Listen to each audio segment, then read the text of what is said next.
Sobat Maestro, sesaat lagi kita akan bersama-sama mengikuti program Hidup Sehat Pilihan Kita. Selamat mendengarkan. Membuat wajah berseri, diet yang seimbang, tubuh terlihat indah, udara yang bersih, jadikan hidup semangat, pengendalian diri, itu pemenang sejati. Hidup sehat, anugerah Tuhan. Hidup sehat, sangat berharga.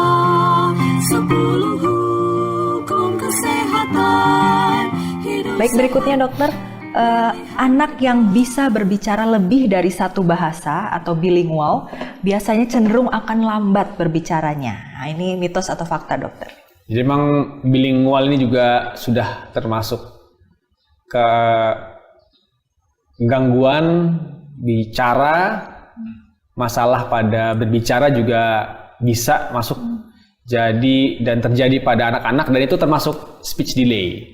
Nah, terkadang jadi tidak maksimal bahasa si anak itu sendiri, karena dia akan mencampur-campur ya. Mungkin kita orang Indonesia, bahasa Indonesia sama bahasa Inggris biasanya yang paling sering, karena terpapar YouTube bahasa Inggris, jadi bahasa Indonesianya tidak pas. Jadi kalau pertanyaannya apakah bilingual akan lambat bicara, memang salah satu risiko anak lambat bicara itu adalah bilingual.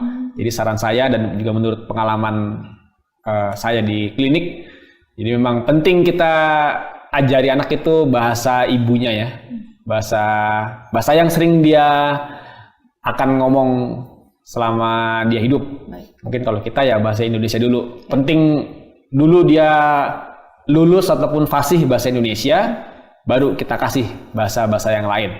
Karena kalau memang bersamaan, nah itu dia jadinya ada istilah kondisinya jadi bingung bahasa. Jadi bingung nih, mau bahasa apa nih ngomong nih. Ini kalau kucing cat atau kucing nih, yellow kuning atau yellow. Dianya juga ya mungkin semakin banyak sensor stimulasi yang tidak pas seperti itu, sehingga si anak ya bisa jadi bingung, bisa jadi nantinya lambat berbicara. Dan mungkin sedikit pengalaman, saya juga pernah dapat pasien, itu dia nonton kartun bahasanya bahasa Melayu, dan akhirnya bisanya bahasa Melayu, padahal dia tinggal di Jawa, bukan bisa bahasa Jawa atau bahasa Indonesia, tapi bisanya bahasa Melayu. Menurut saya sih jadi ya unik ya. Apakah memang ya kalau semua nanti teman-temannya bahasa Melayu nggak apa-apa, tapi dia kan nanti harus sekolah, harus bermain di lingkungan yang berbahasa Indonesia.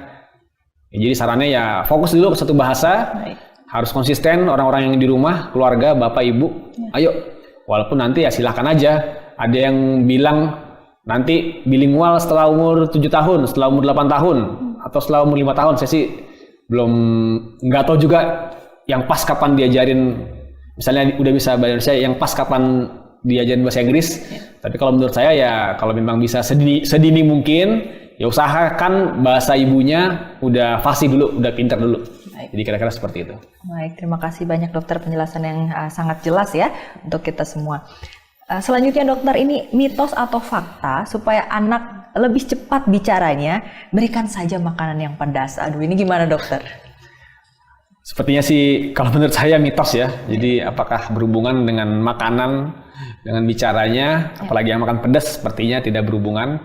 Tapi itu dia salah satu faktor anak bicara bagus, faktor nutrisinya harus bagus. Jadi banyak anak-anak dengan sakit kronis ya, misalnya ya malnutrisi ataupun ya kelaparan lah contohnya, mohon maaf seperti itu, ataupun dia terkena sakit yang memang berat ya, sakit kronis berat, misalnya contoh anemia, defisiensi besi, atau si anak terkena penyakit infeksi yang tahunan. Nah, itu biasanya dia akan mengalami keterlambatan daripada bicaranya. Bisa jadi karena penyakit kronisnya, bisa juga karena tadi nutrisinya kurang bagus. Jadi pentingnya buah-buahan, makanan, protein, gizi yang baik untuk anak-anak nih, terutama anak-anak ya di Indonesia lah ya. Ini penting ngasih makan anak yang bagus, yang baik, supaya tumbuh kembangnya juga cocok ataupun sesuai, nggak cuma bicara. Jadi kalau menurut saya untuk makan pedas memang tidak nyambung ya, tidak mitos. Tapi kalau penting makanan yang sehat untuk anak cepat bicara, itu fakta itu. Oke, baik, terima kasih banyak dokter. Jadi setelah dikatakan mitos, dokter langsung menjelaskan tentang bagaimana faktanya ya. Memang benar ini ya, namanya nutrisi itu akan membuat hampir keseluruhan dari fungsi tubuh itu akan jadi baik seperti itu. Termasuk kepada bagaimana si keterlambatan bicaranya juga bisa kita cegah kalau misalnya kita nutrisinya baik juga ya dok ya.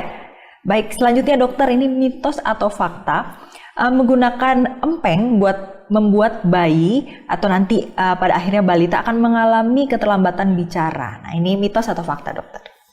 Empeng itu dot itu ya? Iya, dot, betul dokter. Jadi kalau untuk studi langsung apakah empeng membuat terlambat bicara, tadi saya coba googling, sepertinya belum ada, saya juga belum pernah dengar. Baik. Dan mungkin dari penggunaan empeng ini sendiri memang di beberapa jurnal juga tidak disarankan karena ya faktor higienis, kebersihan, nanti dia jatuh baru dipakai lagi, apakah bagaimana cara membersihkannya, baru itu kan ada bagian dalamnya juga, apakah memang bisa hanya dibersihkan dengan sabun ataupun dengan air hangat.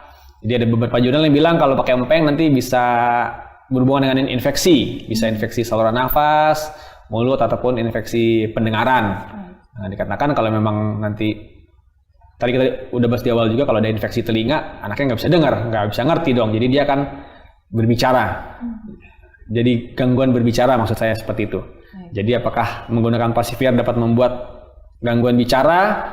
Ya mungkin masih saya juga belum bisa kasih statement jelas nih, mitos atau fakta. Yang pasti ya kita coba hidup yang lebih sehat aja lah. Kalau memang bisa yang alamiah, ya hindari penggunakan dot ataupun pacifier ini ataupun empeng, dihindari karena nanti bisa terjadi infeksi sehingga anaknya juga tumbuh kembangnya akan lebih baik. Seperti itu. Baik, terima kasih banyak Dr. Bona untuk penjelasannya terkait dengan mitos atau fakta. Jadi sebenarnya ini sangat menarik, ada banyak hal juga sebenarnya mitos atau fakta terkait dengan speech delay ini, tapi sepertinya waktu sudah cemburu juga ini dokter ya. Jadi kita memang sudah harus menyudahinya, tapi sebelumnya dokter kita mungkin boleh memberikan juga penjelasan kepada pemirsa bahwa di Rumah Sakit Advent Bandung juga kita memiliki ini ya terapi bicara ya dokter ya terkait hal ini. Jadi pemirsa yang mungkin berada di sekitar Bandung boleh datang ke Rumah Sakit Advent Bandung, dan apabila juga rindu untuk berkonsultasi langsung dengan Dr. Bona Anggi Pardede SPKFR boleh menghubungi customer service kami. Baiklah dokter, mungkin sedikit closing statement untuk pemirsa di rumah yang sedang menyaksikan terkait dengan speech delay ini, silahkan.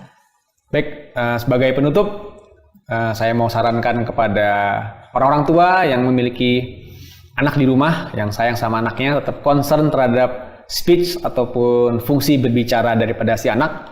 Mau belajar ataupun mencari tahu, ada banyak sekali bahan di internet di sana untuk kita dapat mendeteksi ataupun mengetahui kemampuan anak kita apakah sudah sesuai ataupun mengalami yang namanya keterlambatan bicara, sehingga deteksi dini kita lakukan intervensi ataupun terapi sedini mungkin sehingga membuat anak dapat mengejar bicaranya akan sesuai lagi dengan grafik ataupun tumbuh kembang yang sesuai, sehingga nanti kedepannya si anak akan lebih baik lagi khususnya dalam fungsi bicara, berbahasa, dan juga berkomunikasi. Saya rasa itu juga sangat penting karena nantinya menjadi modal si anak untuk belajar ataupun menjadi masa depan untuk si anak nanti lebih pintar. Terima kasih banyak dokter. Baik pemirsa dimanapun Anda berada, kita tadi sudah berbincang terkait dengan speech delay ini. Kami harapkan bahwa hal yang telah kami bahas ini akan bermanfaat untuk Bapak Ibu, terutama untuk orang tua yang rindu agar anak-anaknya boleh bertumbuh dan berkembang secara baik. Baiklah, saya Dewi Wardani dari Bincang Sehat bersama Rumah Sakit Advent Bandung undur diri, dan terima kasih. Salam hidup sehat. Sobat Maestro, Anda baru saja mendengarkan program Hidup Sehat Pilihan Kita. Terima kasih atas kebersamaan Anda. Istirahat yang cukup membuat wajah berseri, diet yang seimbang, tubuh terlihat indah, udara yang bersih, jadikan hidup semangat, pengendalian diri, itu sehat, anugerah Tuhan. Hidup sehat sangat berharga. 10